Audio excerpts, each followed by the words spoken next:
Assalamualaikum, selamat berjumpa di channel kami, tentunya di channel Info Islami, yang membahas tentang sejarah, kajian, dan seputar Islam. Di video kali ini, membahas, ternyata begini kisah berdirinya Masjid Al-Aqsa, tetapi sebelumnya bantu dan dukung channel kami dengan pencet tombol subscribe dan lonceng.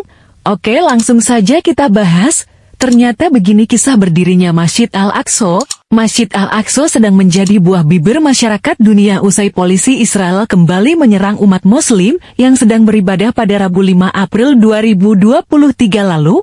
Kejadian itu menuai banyak kritik dari dunia. Sebab, Masjid Al-Aqsa merupakan salah satu situs suci bagi umat muslim yang menyimpan sejarah penting.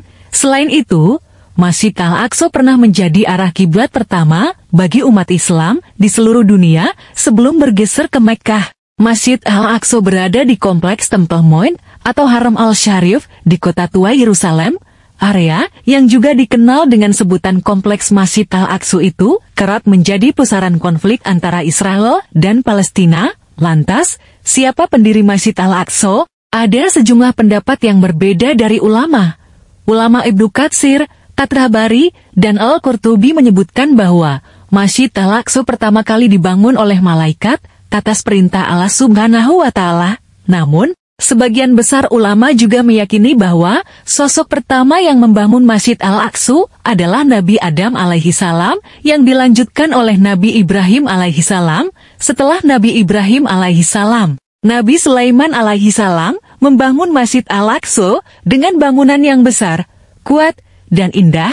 Namun, Masjid Al-Aqsa yang dibangun Nabi Sulaiman alaihi salam roboh setelah 370 tahun akibat diserbu bangsa Babilonia. Di sisi lain, ada pendapat lain yang mengatakan bahwa Masjid Al-Aqsa pertama kali dibangun oleh Khalifah kedua Islam, Umar bin Khattab. Setelah kedatangannya ke Yerusalem, Masjid Al-Aqsa mengalami banyak renovasi dan perluasan. Hal ini termasuk saat era dinasti Umayyah, Abbasiyah, dan Kekaisaran Ottoman.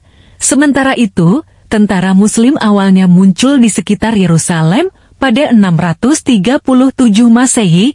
Saat itu, sosok yang bertanggung jawab atas Yerusalem adalah wakil pemerintah Bizantium, Patriark Sophronius, dan pemimpin gereja Kristen. Sophronius disebut-sebut menolak menyerahkan Yerusalem, meskipun banyak pasukan Muslim yang mengepung kota itu.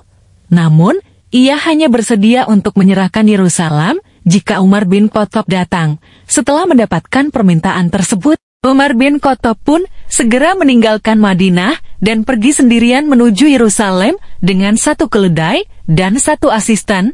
Setibanya di Yerusalem, Umar bin Khattab langsung disambut Sophronius dan diajak berkeliling kota, termasuk gereja makam suci. Ketika waktu salat tiba, Sophronius mengajak Umar bin Khattab untuk sholat di dalam gereja. Namun, pemimpin Islam tersebut menolak. Umar bin Khattab bersikeras bahwa jika ia sholat di gereja, umat Islam akan menggunakannya sebagai alasan untuk mengubah gereja menjadi masjid.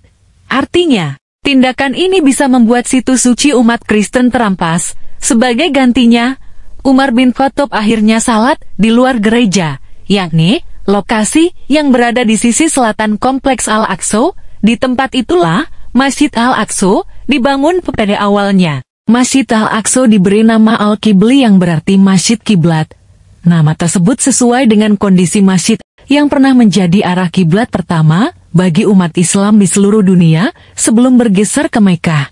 Setelah berdiri tegak, Masjid Al-Aqsa mengalami serangkaian renovasi dan perluasan sepanjang sejarahnya.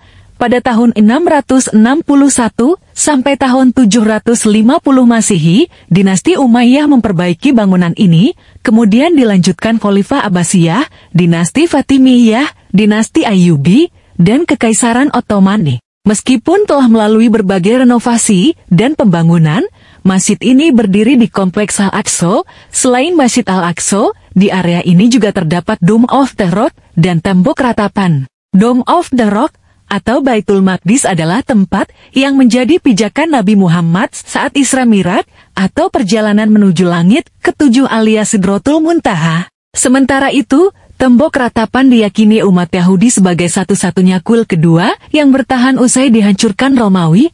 Mungkin itulah video kali ini yang bisa kami sajikan, semoga bermanfaat. Wassalamualaikum.